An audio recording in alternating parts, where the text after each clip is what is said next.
Today I want to talk a little bit about freedom. 2 Corinthians chapter 3, verse 17 says, "Now the Lord is the Spirit, and where the Spirit of the Lord is, there is freedom."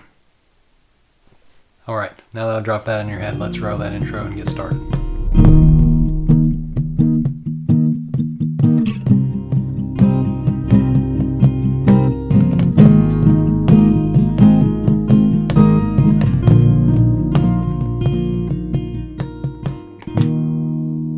If you have the Spirit of the Lord living in you, if you're born again, He lives in you. And where the Spirit of the Lord is, there is freedom. As a Christian, Christ came to set the captives free. And all those that are in bondage, if you read Mark chapter 5, that's when Jesus came to the man that was in the tombs. And he was cutting himself, and people wouldn't go near the tombs because the man was mad and couldn't get near him. And Jesus set him free. That's the nature of Jesus' ministry. He's come to set the captives free and to give us the opportunity to say no to sin and yes to God. So that's just what I want to point out, is that sometimes freedom is not necessarily the ability to say yes to what we want to do, but the ability to say no to what we know we shouldn't do.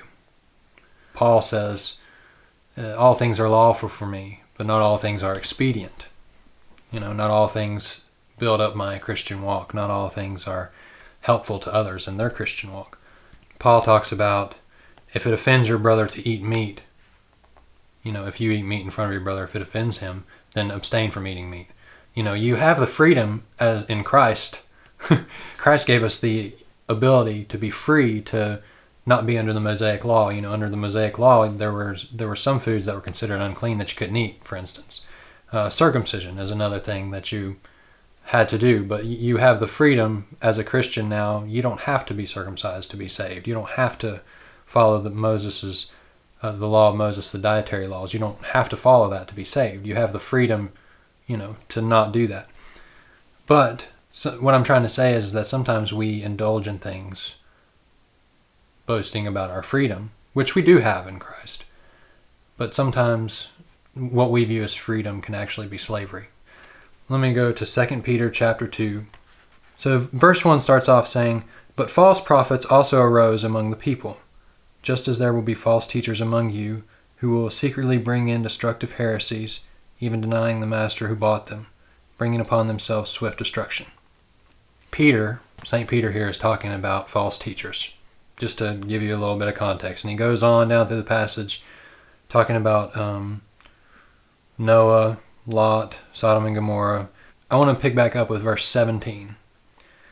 "These," talking about false teachers, "are waterless springs and mists driven by a storm." That's a metaphor there for what false teachers are like. "For them the gloom of utter darkness has been reserved. For speaking loud boasts of folly, they entice by sensual passions of the flesh those who are barely escaping from those who live in error." They're leading people away, basically, is what he's saying.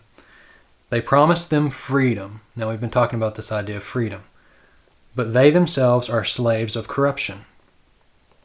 So these false teachers are enslaved to the freedom that they are promising. It's corruption. "For whatever overcomes a person, to that he is enslaved." That verse has really stuck out to me. For whatever overcomes a person, to that he is enslaved. The way I take that, if you can't say no to something, I would be willing to suggest that you should have a serious thought.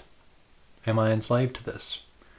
Can I say no to this thing, whatever it is? If you can't say no to it, you need to ask yourself the question, am I enslaved to it? Are you enslaved to the fact of you can't say no to whatever this thing is? Because it says, for whatever overcomes a person, to that he is enslaved. And that really got me thinking, is there anything in my life that I can't say no to? Anger. Is there any anger in my life that when I get angry, I can't say no to this anger?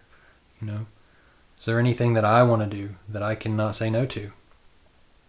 And I need to ask myself a serious question of, am I enslaved to this then? Would that suggest to me that I am possibly enslaved to this thing I can't say no to, whatever it may be? And I want it to remain ambiguous here, because I want you all to be able to apply it to your life. I want you all to think about your own life, examine your own heart, and just really think about it for yourself.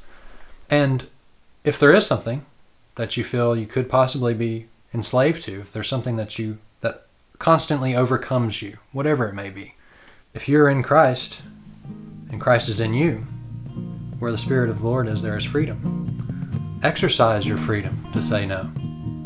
Freedom is not always the ability to say yes to something, but sometimes freedom is the ability to say no. Like, no, I'm not going to give in to you anger. I'm not going to give in to you lust. I'm not going to give in to you resentment or bitterness, whatever it may be. Christ has given you the ability to say no to sin and yes to Him and yes to God and His will.